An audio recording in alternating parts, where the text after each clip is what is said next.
7 o'clock both nights.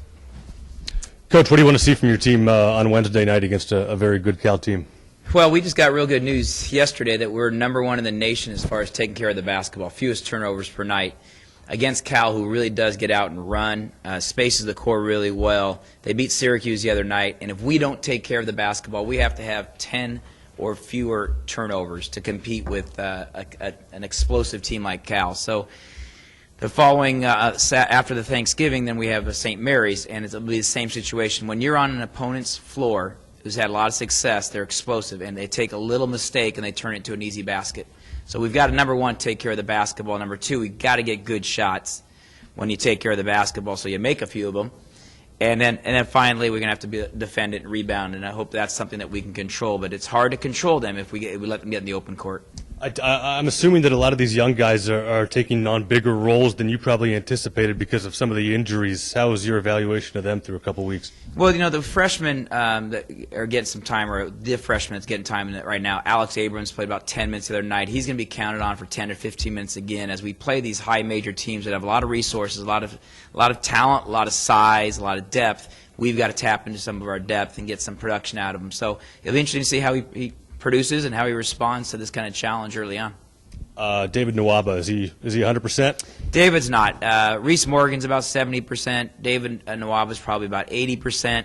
I'm not sure if we're going to get many minutes out of Reese or if we're going to play him much. David, every practice he probably bangs his wrist up a little bit and it hits, and so it's something that we're just going to have to basically understand for the year. We're probably not going to ever see David really be able to shoot the ball consistently or hold on to the ball consistently. That's one of my biggest concerns is just, how that wrist, that's been surgically repaired, how that responds to the bangs.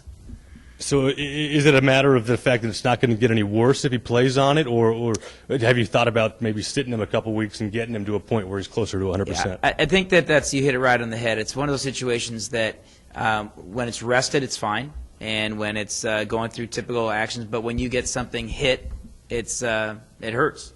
And when you get a wrist popped here and there, we're going to look at some basic pain that's going to be there for quite a while. And the difference between being injured is injury is over, but the pain is still going to be there for a little while. The discomfort is going to be there for a while.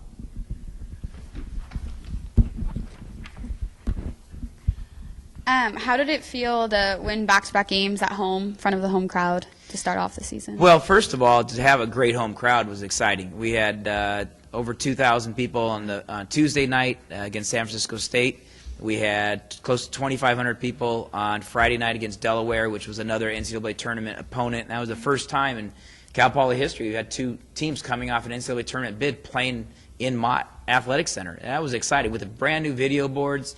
I think our energy was high. I was most impressed with Thursdays. Our practice was excellent.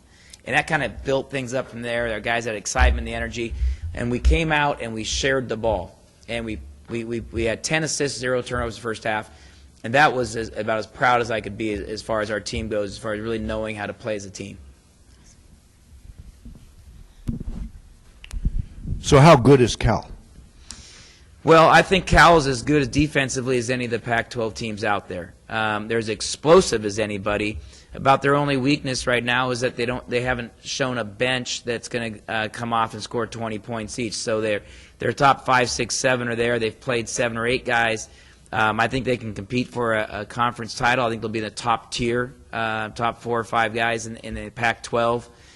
So our hands are full. They've got guys that are athletic, aggressive, skilled, and what I'm really impressed with them is their defense, their fundamentals, and it's a very well-coached, disciplined team. Coach Montgomery was there for years, but Coach Martin now is an amazing job at just picking up the pieces right off the bat and putting together a team with good chemistry and energy. Now, you going to stay up there, or are you going to come back and go back up to St. Mary's? Now, we'll stay at the same hotel for the next 4 days. We'll be outside of the Bay Area and make sure that we can get back and forth to games. We don't have to change hotels, and we'll enjoy Thanksgiving together as a team. How good is St. Mary's? St. Mary's, I haven't seen as much tape on. I've been focusing my energy on Cal at this point. So assistant coaches are working on the St. Mary's tape. I've seen their scores, and they've been in the top tier of the West Coast Conference for the last decade. I don't think they've finished any lower than 4th. They've won a championship. They've gone to the NCAA tournament. They have a big kid in the middle who's averaging 20-plus points. Waldo kid, I do know that from some preliminary scouting report, but haven't spent a lot of time on them as we got a big enough hurdle in front of us with Cal right now. So what happened in the first half against Delaware? Was that Pauley playing well or Delaware just not being ready?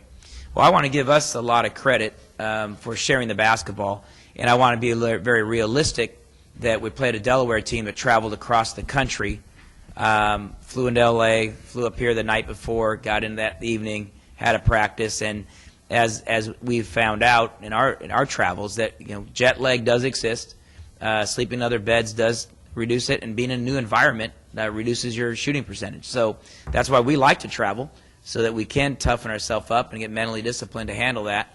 And they came out here for a 3-day road trip, and it finishes up here at Stanford. So I think we played well, but I know how hard it is for them to travel. Thank you, Joe. All right, guys. Thanks, Coach. Happy Thanksgiving.